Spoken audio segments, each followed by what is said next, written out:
যুগে আমরা প্রায় গ্রাম পতনের শব্দ শুনি, কিন্তু রবীন্দ্রনাথের গ্রামীণ চিন্তাভাবনা, তার চিন্তায় গ্রামই ভারতের প্রাণকেন্দ্র, তা আজও প্রাসঙ্গিক। তাই আমরা পরবর্তী গানে বেছে নিয়েছি গ্রামীণ পরিবেশকে।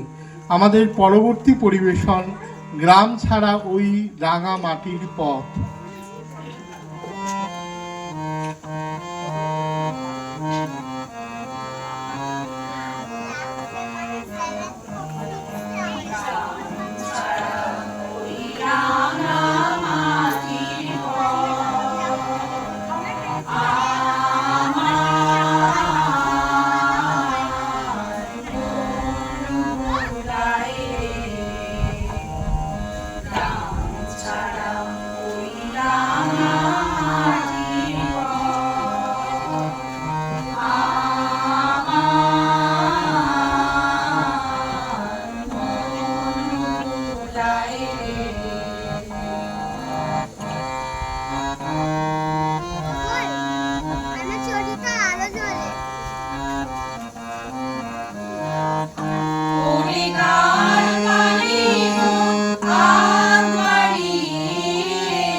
এই পথে আলো জেলে এ পথেই পৃথিবীর ক্রমমুক্তি হবে, সে অনেক শতাব্দীর মনীষীর কাজ।